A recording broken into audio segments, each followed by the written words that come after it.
chosen. 1. Pause for a moment before you continue. What I am about to say is not meant to comfort you. It is not meant to soothe what you have been carrying, and it is certainly not here to tell you that everything will be fine. You do not need comfort. You need acknowledgement. There is something on your face that people see but cannot name. They stare, then they go silent, and you are left wondering what you did wrong. Today, I will tell you what they are actually seeing. Let me describe something you have likely experienced more than once.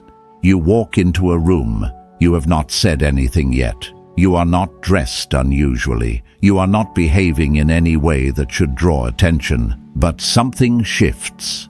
Eyes turn toward you. Not with hostility, not with admiration either. Just a strange, unreadable pause. People look at you longer than normal. Their mouths stay closed. And you feel it, that weight of being observed without being spoken to.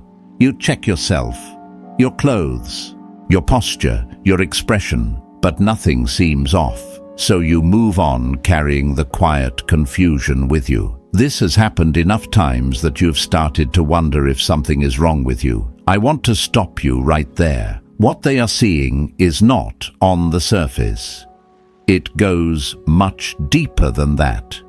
Here is where I need you to shift how you have been thinking about your past. Most people look back at their pain and see wreckage. They see what broke them.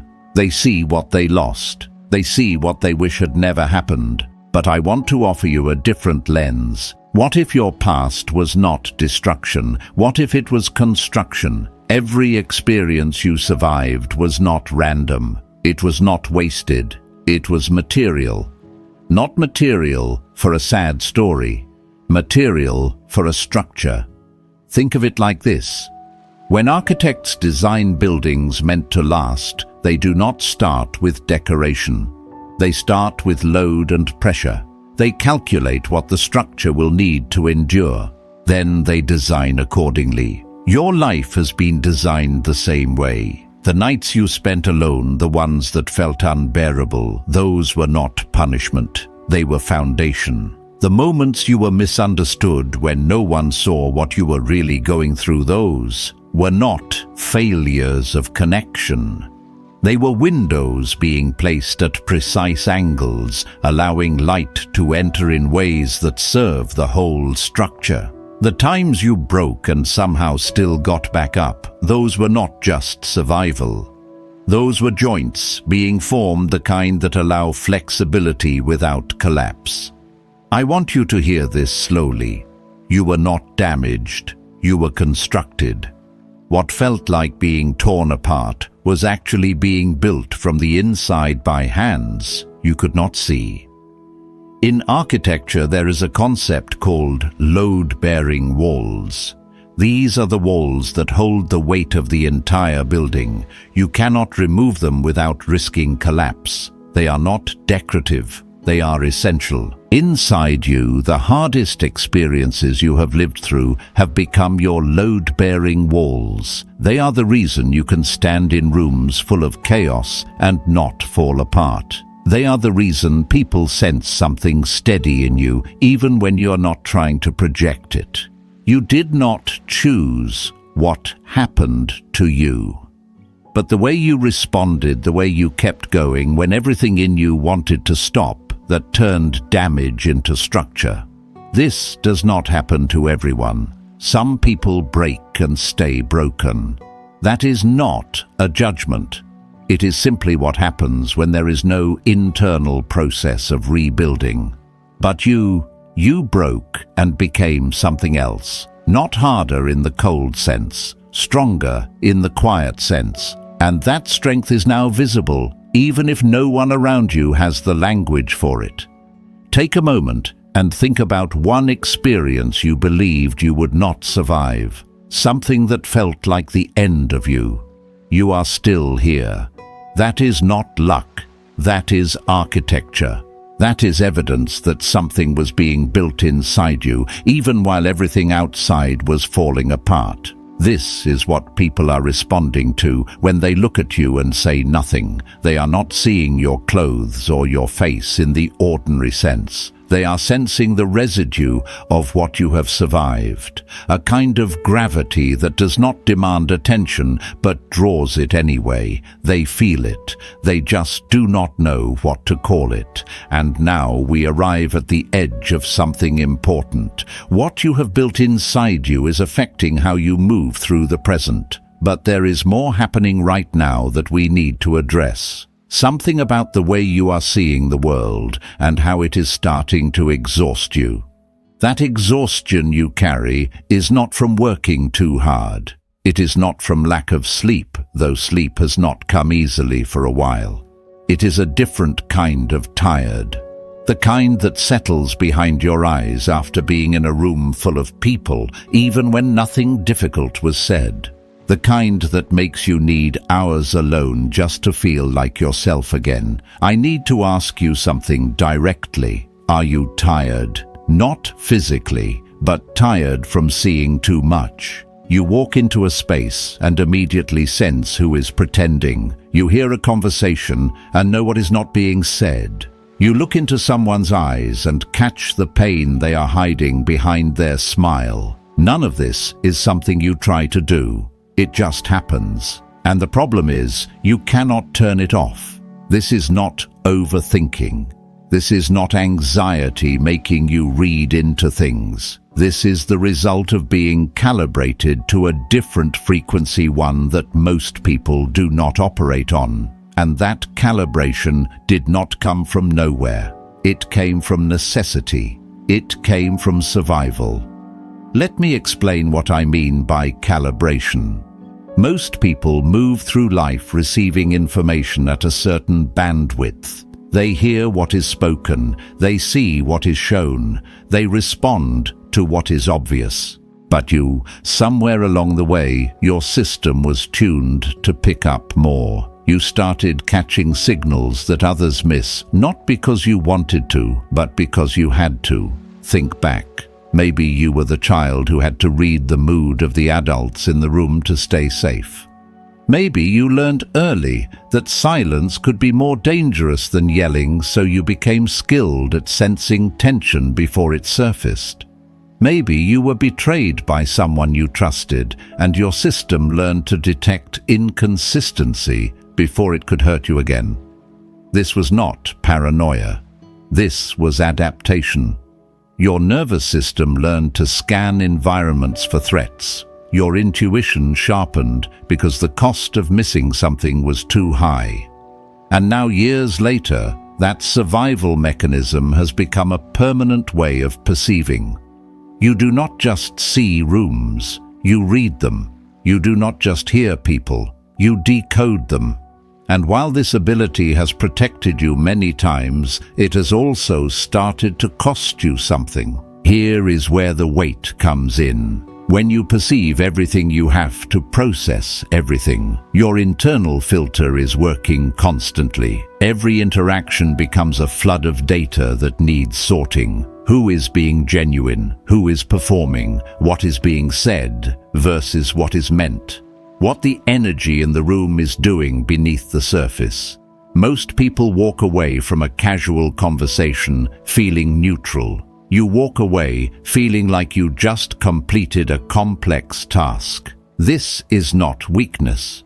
This is the price of carrying a perception that most people do not have. And the symptoms show up in ways others do not understand. You need solitude after social gatherings, not because you dislike people, but because your system needs time to discharge. You feel heavy after conversations that others found light. You wish you could stop noticing, but the switch does not exist. People have probably called you too sensitive. They have told you that you think too much. What they do not realize is that you are not choosing to think this way. You are simply receiving more information than they are, and your mind is doing its best to organize it. This leads to something else that happens in the present. When you look at someone, they feel it, not in the casual way of being glanced at, in the deeper way of being seen. Your gaze carries precision even when you are not trying. You are not analyzing them on purpose, but something in the way you observe makes people aware of themselves. And that awareness is uncomfortable for those who are not used to it. Some people sense that you see through the version of themselves they present to the world. Some feel exposed without knowing why. Some become nervous, not because you threatened them, but because your presence made them conscious of their own mask.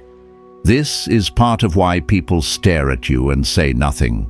They are not just looking at your face. They are responding to what your face does to them. Your calm, your stillness, your unspoken knowing, it unsettles those who are not ready to be seen that clearly, and it draws those who have been waiting to be seen at all. But there is another layer to what is happening in your present that we have not touched yet.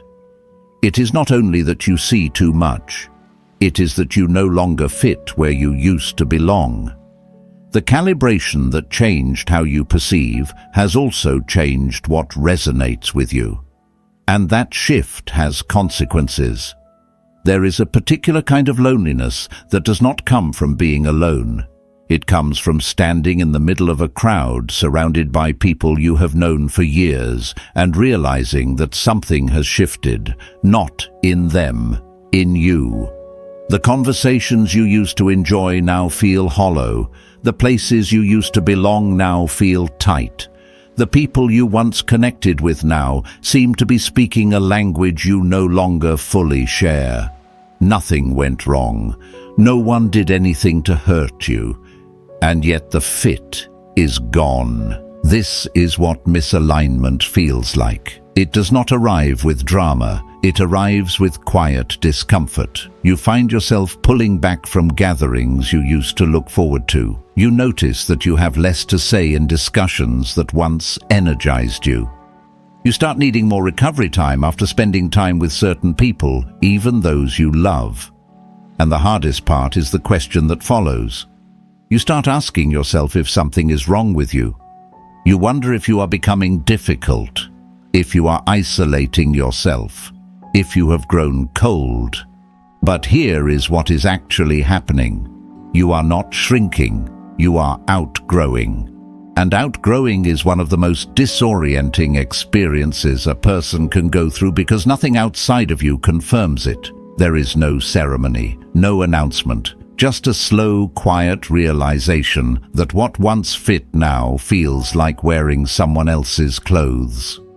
Let me offer you a way to understand this that might help. Think about radio frequencies. When you are tuned to a certain station, you hear it clearly. The signal is strong, the connection is stable, but when your frequency shifts, that station starts to fade. It is not that the station disappeared, it is that you are no longer on the same wavelength. This is what has happened between you and some of the people and places in your life. You have changed frequencies, and no amount of effort can make an old station come through clearly when your dial has moved. This is not arrogance. You are not better than them. You are simply in a different phase of your journey, like how a plant in one stage of growth needs different conditions than it did before. The soil that once nourished you may no longer have what you need. And the soil is not wrong. You are not wrong. You are just different now. Here is the part that most people will not say out loud. You cannot go back. You can miss what you had. You can grieve the ease that used to exist. But you cannot return to who you were before you saw what you have seen and felt what you have felt. And if you try to force yourself back into the old shape, it will not bring peace. It will only bring friction both for you and for the people you are trying to reconnect with. This is a loss, and it deserves to be mourned. But it is not a failure. It is the cost of becoming. What makes this harder is that the people around you feel it too. They may not have words for it, but they sense the distance. When you are no longer vibrating at the same frequency, there is a subtle tension that enters the space between you. Some people will respond by pulling away without explanation. Some will try to bring you back to who you used to be, asking why you have changed, why you are not the same. Some will feel judged by your presence, even if you have said nothing critical. Your energy is different now, and that difference creates discomfort for those who are not in the same place. This is another reason people stare and say nothing. They feel the gap but do not know how to name it. They are not sure what changed. They just know that being around you requires something more than it used to. Chosen one. I want to give you permission here. You do not need to fix this. You do not need to shrink yourself to make others comfortable. You do not owe anyone an older version of who you are. But I also want to say this. You are allowed to grieve.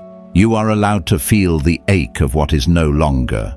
Growth does not require you to be numb to loss. It only asks that you keep walking forward, even while carrying the weight of what you have left behind.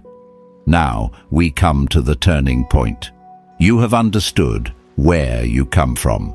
You have named what is happening in your present. But understanding is not enough. The question that remains is how you carry yourself inside all of this. Not how to escape it, not how to fix it, but how to stand within it without reacting, without shrinking, without explaining yourself to those who were never going to understand anyway. That is what we turn to now. Take a slow breath before you continue, because this is where things begin to shift. Up until now, we have been naming what has happened to you and what is happening around you. But naming is not the same as navigating. You can understand your past and still be controlled by your present. You can see the misalignment clearly and still exhaust yourself trying to manage it. What comes next is not about understanding more. It is about standing differently. There is a distinction I want to draw for you. It is the difference between reaction and stance. Reaction is when your internal state is determined by what happens outside of you. Someone says something sharp and your mood drops.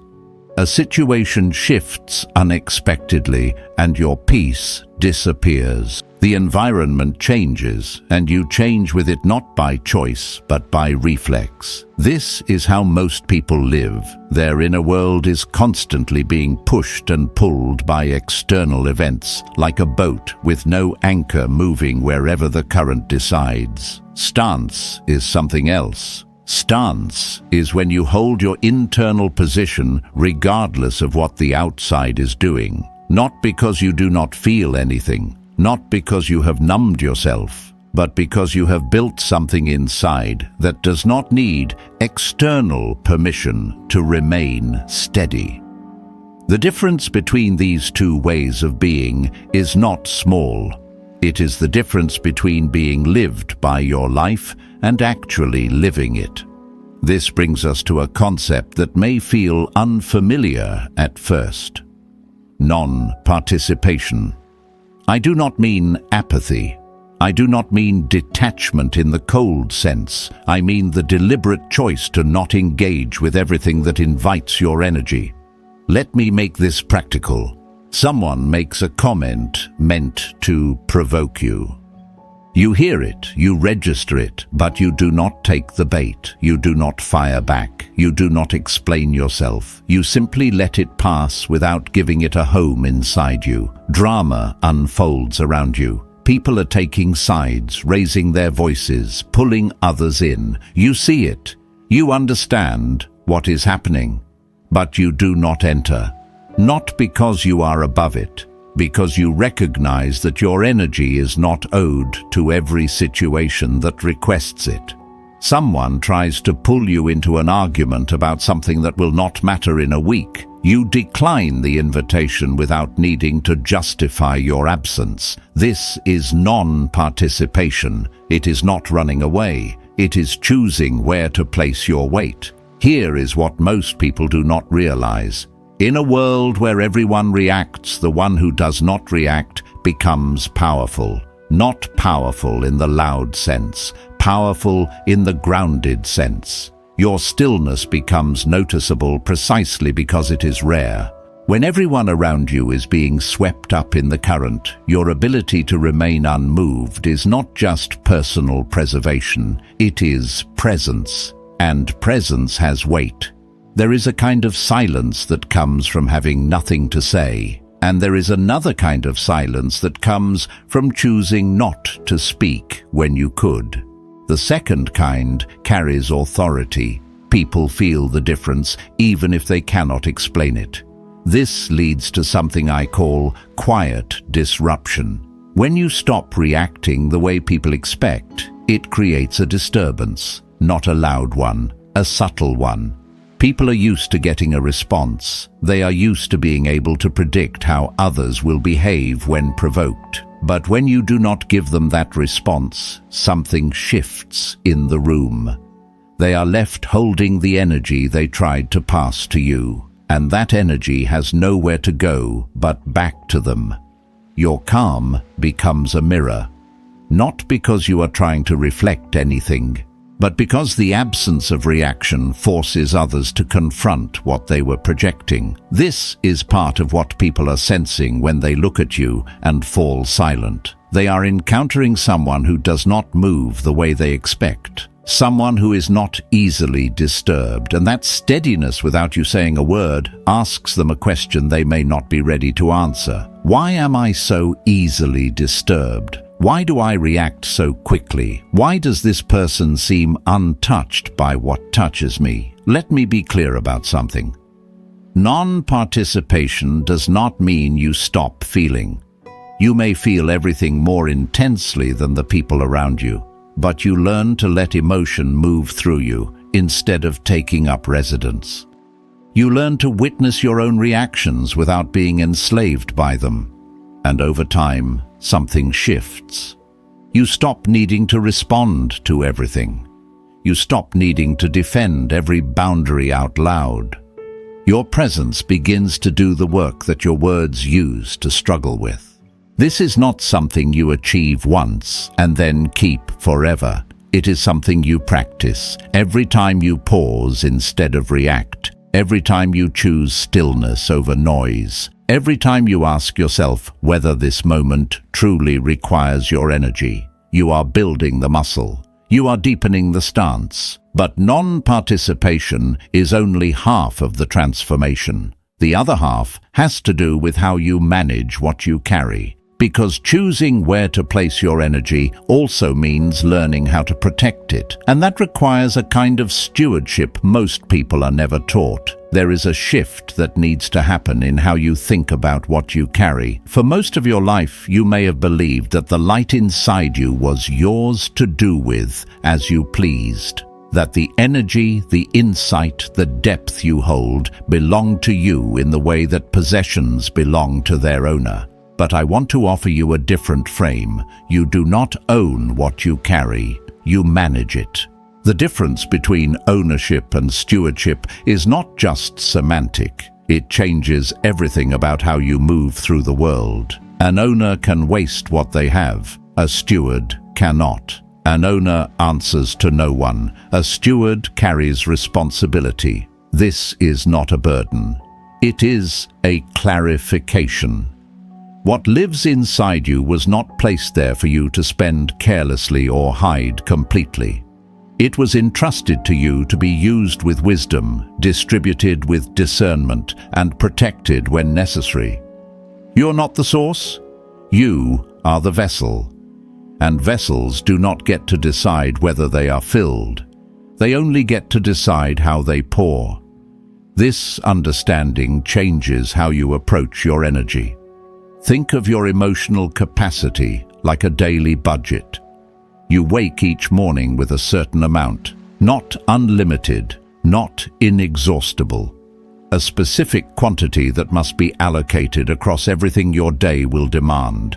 Every interaction is a transaction, some deposits, some withdrawals. Some people leave you with more than you had before. Others leave you empty without even realizing what they took. Some situations fill you, others drain you dry. The problem is that most people never track these transactions. They give without measuring. They spend without noticing. And by the end of the day, they are bankrupt, wondering why they feel so hollow. You cannot afford to live that way, not because you are weak, because what you carry is too valuable to be leaked into every open hand that reaches for it. Start noticing where your energy actually goes. Who are the people that consistently leave you lighter after you speak with them?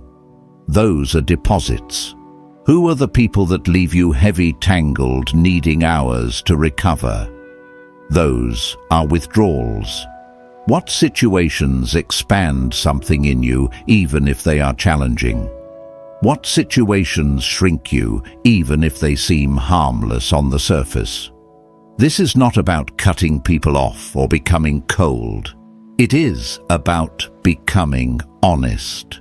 You cannot steward something you refuse to monitor, and the moment you begin tracking your emotional economy with the same seriousness you would track your finances, everything shifts. You stop saying yes out of guilt. You stop attending things that cost more than they give.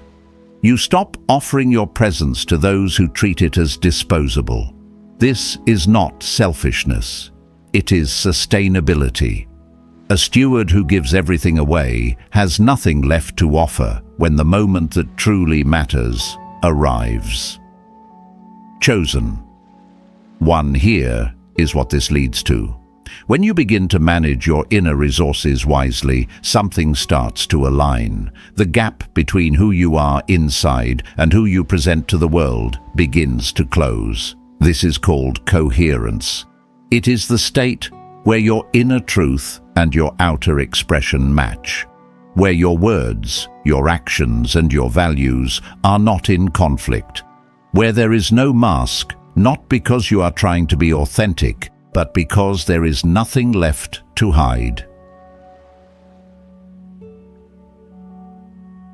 Coherence is rare. Most people live with a split between their inner life and their outer performance. They say things they do not mean. They smile when they are breaking. They project confidence while drowning in doubt. And this split costs them more than they realize.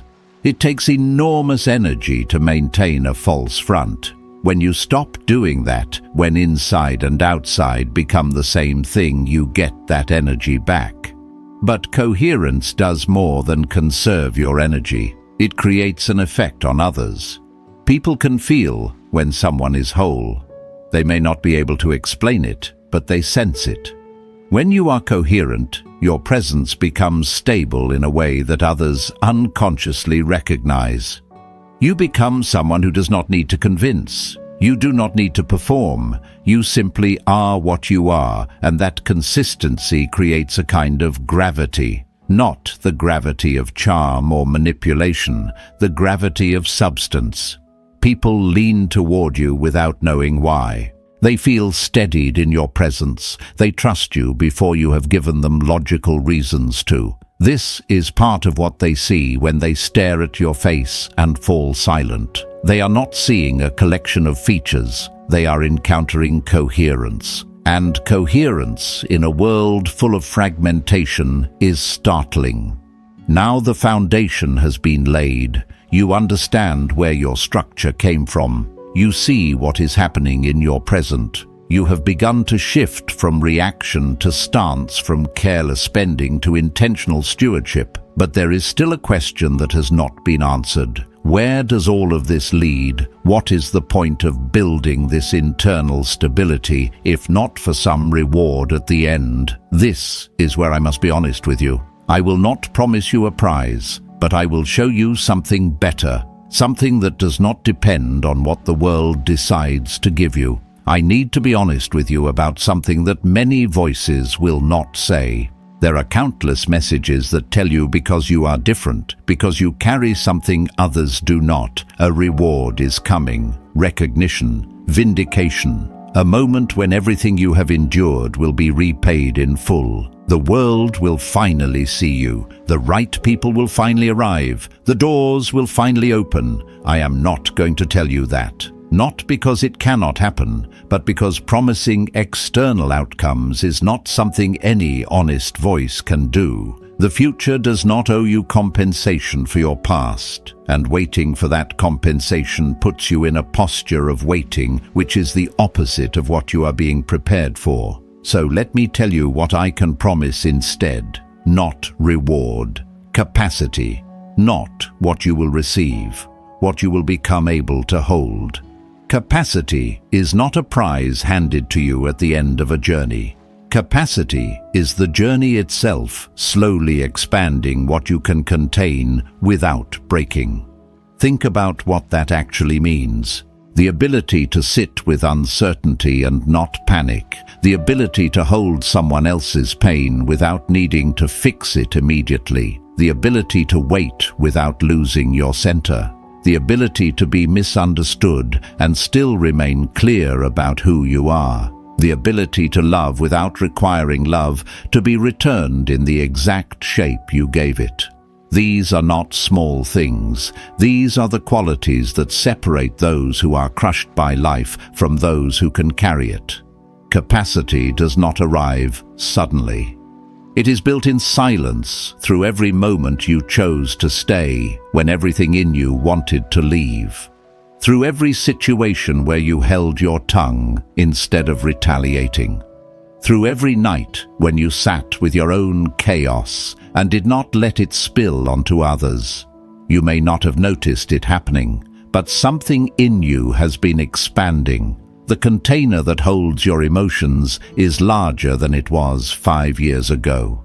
The weight you can bear before you buckle is heavier than it used to be. This is not because you became harder, it is because you became deeper. And depth is what allows a vessel to hold more without overflowing. Here is what capacity leads to. When your internal space becomes large enough, you start to develop gravity, not the kind you perform, not the kind you try to project. A gravity that simply exists because of what you have become. Think about objects in space.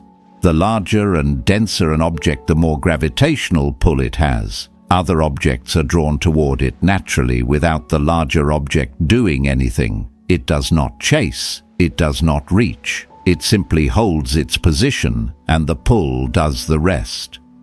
This is what begins to happen when your capacity grows. You stop chasing relationships, and the right ones begin to drift into your orbit.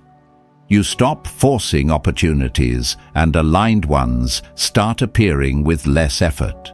You stop trying to prove your value, and people begin sensing it without needing explanation. Chosen one, this is not magic. It is physics applied to presence. When you carry substance, substance recognizes you. When you are full rather than empty, you stop sending out signals of desperation that repel what you are looking for. When your center is stable, others feel safe approaching you because they sense you will not collapse under the weight of connection.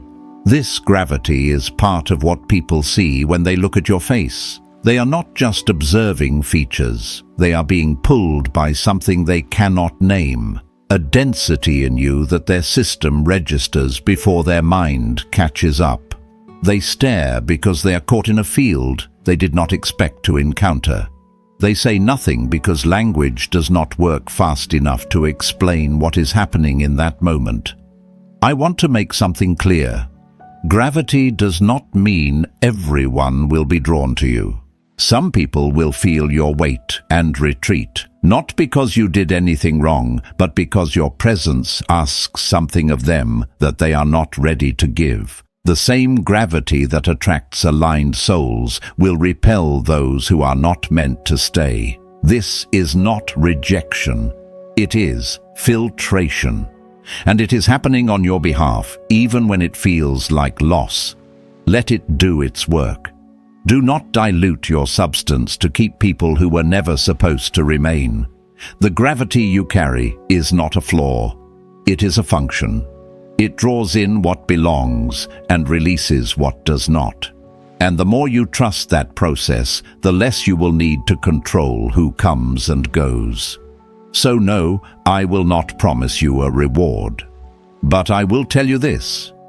You are being prepared to hold things that most people cannot. Relationships that require depth. Responsibilities that demand steadiness. Moments that need someone unshaken. The world is not short on talent.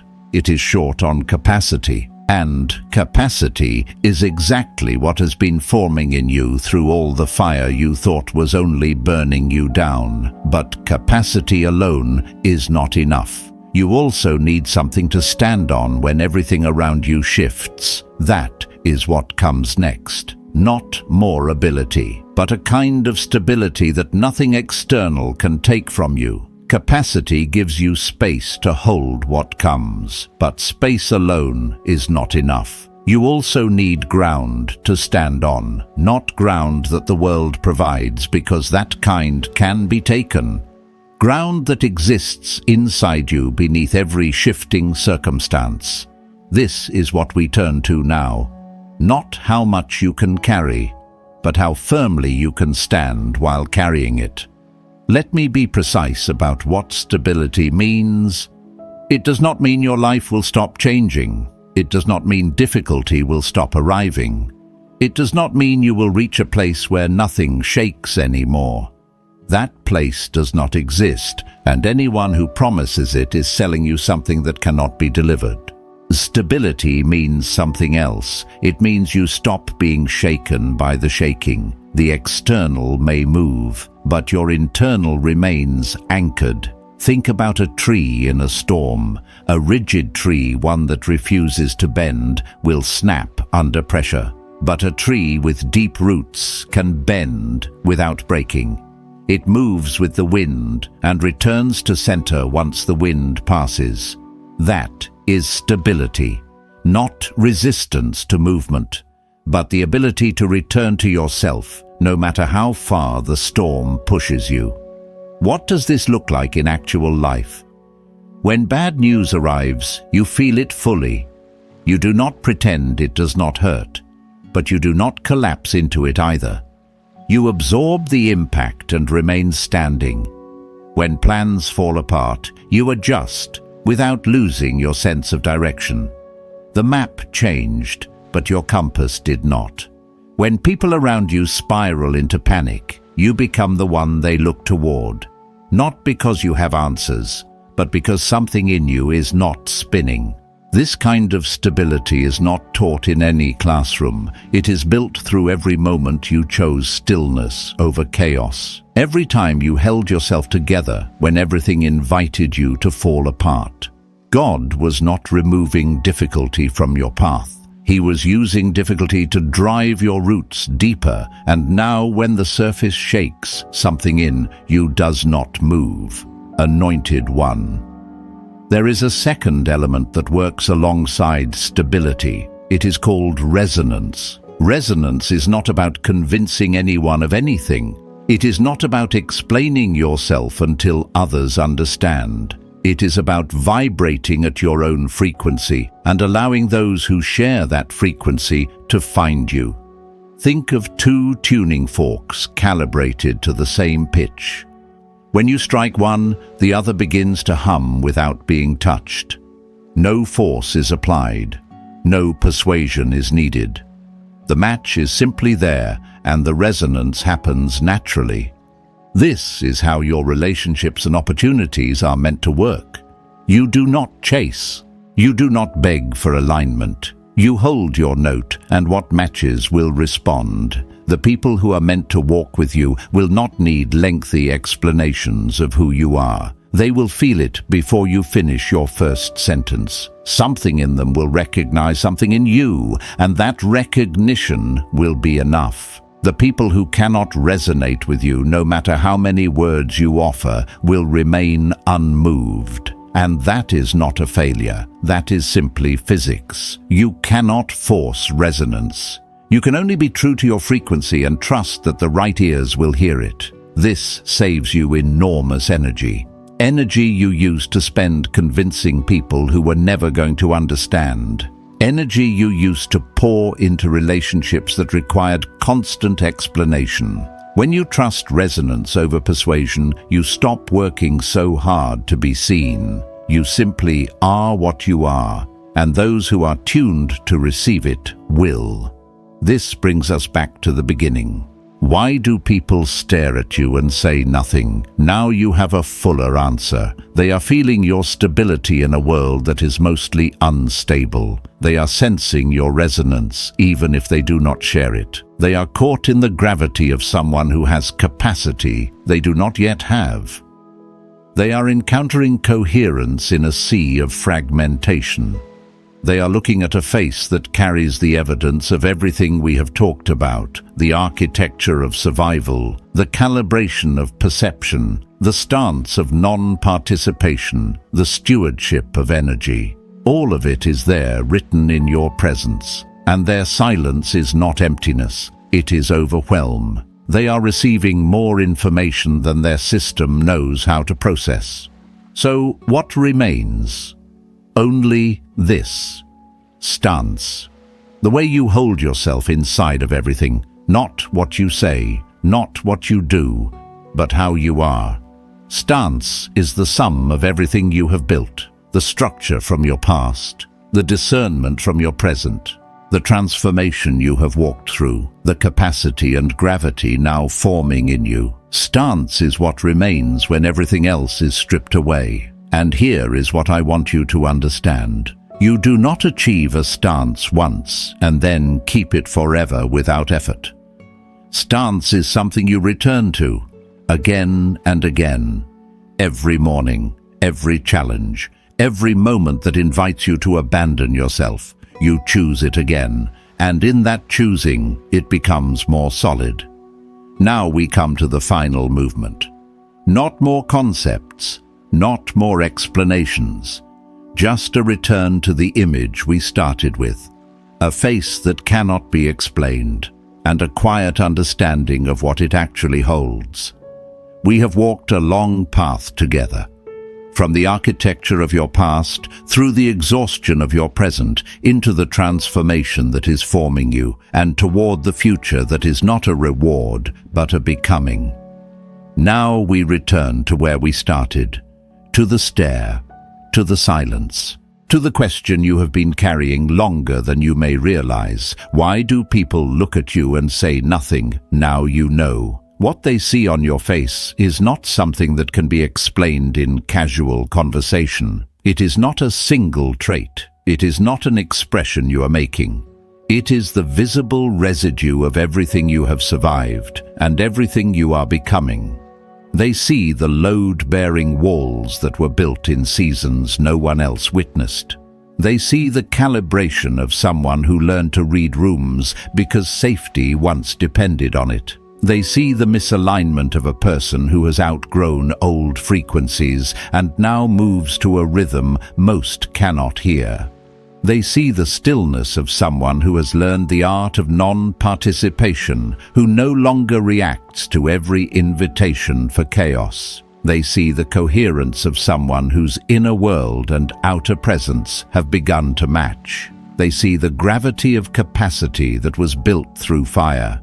They see the stability of roots driven deep by storms that did not destroy you. All of this is there written on your face in a language most people have never been taught to read. So they stare and they stay silent.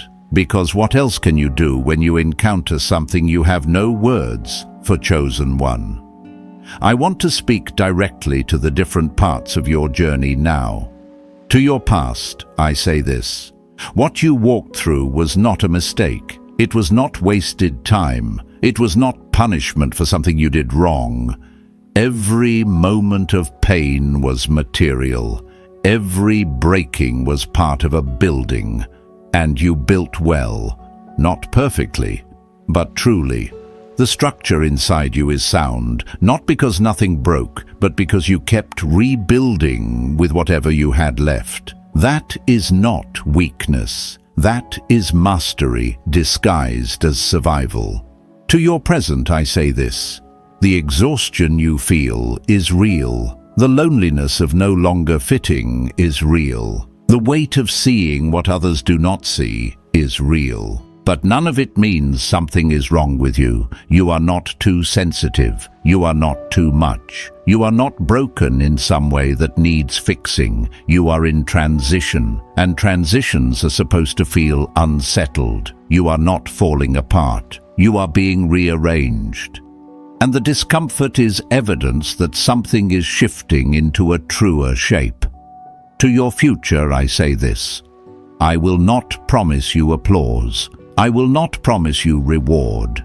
I will not tell you that everything will be easy from here. But I will tell you this: what is being built in you is rare. Not rare in the sense of superior. Rare in the sense of needed. The world has no shortage of noise. It is short on presence. It has no shortage of reaction. It is short on stillness. It has no shortage of people who crumble under pressure. It is short on those who can stand. And you are becoming someone who can stand. That is not a small thing. That is everything. Pause here for a moment. Take a breath. Let this settle somewhere deeper than your thoughts. You do not need to memorize anything we have covered. You do not need to turn this into a checklist. Just let the recognition land. You have been seen, not by me, by something deeper that has been watching your journey long before this message found you. The same hands that built the architecture inside you are still at work, not finished, still shaping, still reinforcing, still preparing you to hold what is coming. You do not need to understand the full picture. You only need to remain available to the process. Keep showing up. Keep returning to your stance. Keep choosing coherence over performance. Keep trusting resonance over persuasion. The rest will unfold in ways you cannot yet predict, but your readiness will not be wasted. So the next time someone stares at you and says, "Nothing," do not shrink. Do not look away. Do not wonder what is wrong with you. Let them look. Let them feel whatever rises in them. You do not owe anyone an explanation for what you carry. You only owe yourself the commitment to keep carrying it with integrity. The silence around you is not rejection, it is recognition that has not yet found its language. And one day, when the time is right, the right words will come. But even if they do not, even if you are never fully understood by those around you, it will be enough to know that what you carry is real. And you will know, because you have lived it. If this message reached something in you that has been waiting to be named, perhaps there is someone else who needs to hear it too. Someone walking the same quiet road. Someone wondering why they feel so different. If a face came to your mind at any point while you were listening, trust that instinct. Send this to them without explanation. Let the message do what it did for you. And if you want to continue walking this path together, stay close. Not because I have answers you do not, but because some journeys are easier when you know someone else has walked the same ground and is still walking. I am here, not ahead of you, beside you. Chosen one, carry what you carry. Stand where you stand. The face they cannot explain is yours, and it is exactly as it should be.